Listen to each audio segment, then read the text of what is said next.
Welcome to my channel unique creators. हम यहाँ पे थर्ड वीडियो के साथ आ चुके हैं इस कोर्स की, जो कि होगी लेक्चर 1.3। यहाँ पे हम क्या डिस्कस करने वाले हैं, जैसा कि मैंने आपको पहले ही पिछली वीडियो में बता दिया था, कंजर्वेशन लॉस के बारे में हम पढ़ेंगे। So let's start. So basically यहाँ पे 3 कंजर्वेशन लॉज होंगे।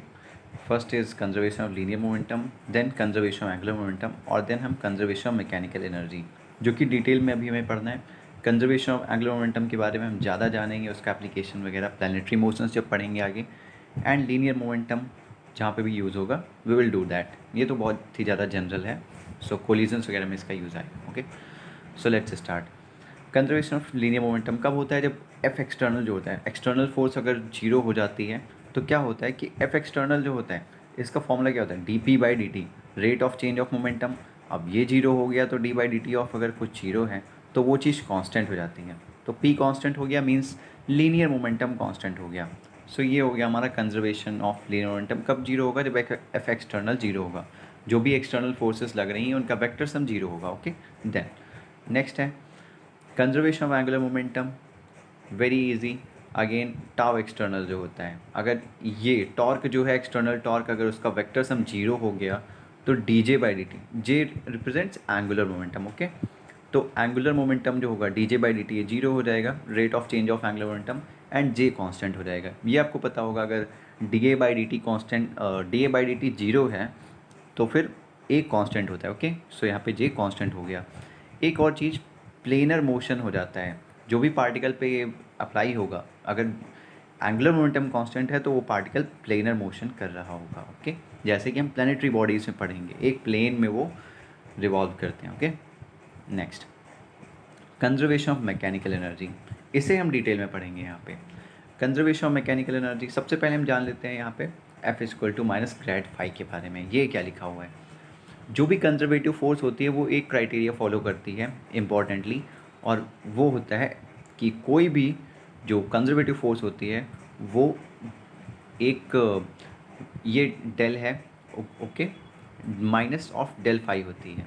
ये वेक्टर जो ग्रेडियंट है वो ये स्केलर फंक्शन है फाई, और ये डेल है, तो माइनस ग्रेड फाई के इक्वल होती है। कोई भी कंजर्वेटिव फोर्स हो ये ज़रूर फॉलो करती है चीज़। इसका मतलब क्या होता है अब हम आगे समझेंगे। इससे 4 रिजल्ट्स निकल के आते हैं। ये तो मैथमेटिकल फॉर्म हो गया, F equal to minus grad phi. मतलब क्या होता है इसका? पहले आप जान लो डेल के बारे में। डेल की वैल्यू, डेल क्या होता है? ये I del by del X plus J del by del Y and K del by del Z होता है। एंड सो हम इसे अगर आर थीटा कोऑर्डिनेट्स में लिखेंगे, हम यहाँ पे सिर्फ लिख दे रहे हैं, बाकी यूज़ नहीं है यहाँ पे। तो R del by del R plus theta cap 1/r del by del theta and phi cap 1/r sine theta del by del phi, ऐसे लिख सकते हैं इसे आर थीटा फाई कोऑर्डिनेट्स में। ओके, स्फेरिकल पोलर कोऑर्डिनेट्स में। Next, अब हम जानते हैं, आपने बहुत बार ये रिलेशनशिप देखी होगी, डी यू जो होता है, ये यू क्या है? Potential energy. डी यू होता है minus F dot D are. हमें पोटेंशियल एनर्जी कहीं भी निकालनी हो हम यहीं से निकालते हैं। बहुत ही बेसिक फार्मूला है, तो हमें ये चीज़ पता चल गई। अब हमें एफ़ के बारे में पता है। अगर कंजर्वेटिव फोर्स है तो फिर यहाँ पे ये मैकेनिकल एनर्जी फॉलो कर रहे हैं, अभी आपको दिखाऊंगा कैसे। सो एफ जो है माइनस ग्रेड फाई है, तो हम यहाँ पे पुट अप कर देंगे माइनस ग्रेड फाई, सो ये डी फाई आ जाएगा। तो ऐसे क्या आ गया? ये जो फाई था ये कुछ और नहीं था, ये पोटेंशियल एनर्जी ही था। पोटेंशियल एनर्जी फंक्शन ही फाई था। सो हम यहाँ से कह सकते हैं कि एफ जो होता है वो माइनस ऑफ ग्रेड यू होता है। Okay, simple, very simple. हमने बता दिया, प्रूव कर दिया, यू जो है ये कुछ और, फाई कुछ और नहीं, यू ही था potential energy function.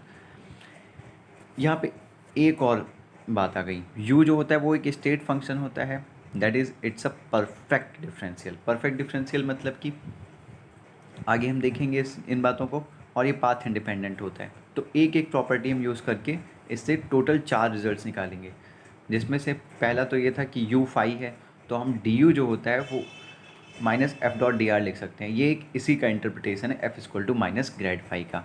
Okay, next thing, अभी हमने बोला स्टेट फंक्शन है, तो इनिशियल एंड फाइनल कंडीशंस पे ही डिपेंड करेगा। Okay, initial and final conditions, तो D U equal to minus F dot D R हमने लिया और इस पर इनिशियल एंड फाइनल कंडीशंस लगा दी। नाउ ये सॉल्व करने से पहले एक चीज़ आपको दिखा देता हूँ। डी ऑफ अगर वी स्क्वायर लिखा हुआ है तो इसे हम तोड़ के लिख सकते हैं D of V dot we.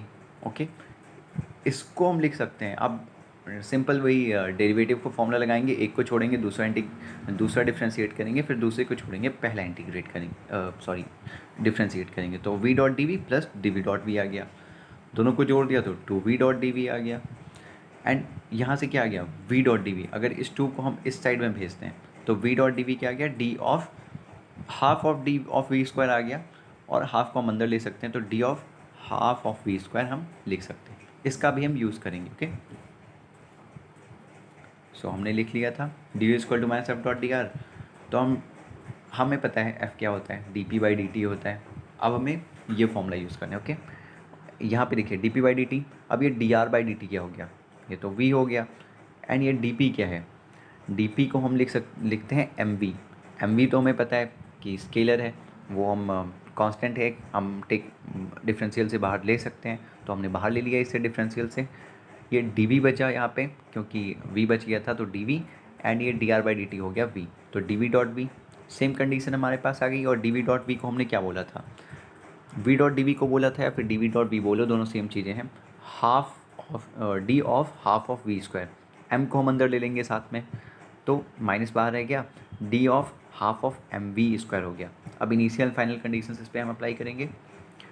सो यहाँ पे आई टू एफ था initial final condition D you, इसे हम यू एफ माइनस यू आई लिख सकते हैं, और इस जो अभी हमने सॉल्व किया half of M V square जो आ रहा था उसको माइनस साइन बाहर है, half of M V F square minus half of M V I square, हमने initial and final condition apply कर दी हैं, इंटीग्रेट कर दिया है उसे। ओके, सो अगर हम एम वी एफ ये एफ वाला टर्म फाइनल वाला टर्म इस साइड ले जाएंगे, इनिशियल वाला टर्म इस साइड ले आए, या फिर जिधर भी आपको ले जाने का मन है, तो ऐसे लिख सकते हैं U F plus half of M V F square equal to U I plus half of M V I square, मतलब इनिशियल जो sum of kinetic and potential energy means total energy थी वो किसके इक्वल है, final वाले के equal है।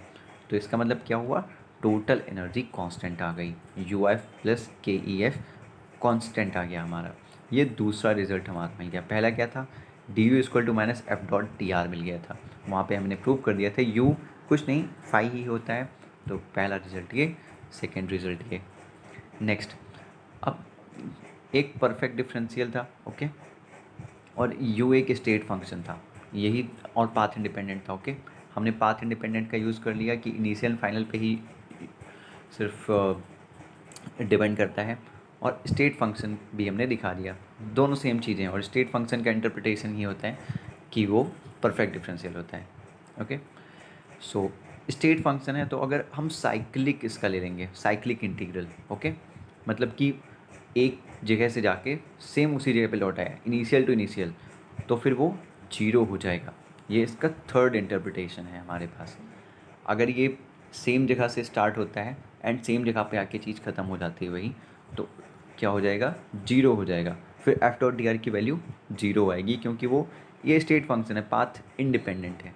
तो अगर पाथ चेंज हुआ होता तो इसका जीरो नहीं आता, बट पाथ तो मतलब कि अगर पाथ इंडिपेंडेंट है मीन्स पाथ पे डिपेंड ही नहीं कर रहा है। ओके, अगर इनिशियल पॉइंट है और फाइनल पॉइंट, अगर वो दोनों पॉइंट डिफरेंट हैं तो ये जीरो नहीं आएगा, बट अगर दोनों पॉइंट डिफरेंट नहीं है, सेम ही है, ओके, आपने यहाँ से उठाया कोई चीज़ ला के यहीं पे रख दिया, उसमें डिस्प्लेसमेंट क्या है, जीरो आया, तो सेम एज ये भी है, एफ डॉट डी आर जो हो गया वो जीरो हो गया इसका साइक्लिक इंटीग्रल।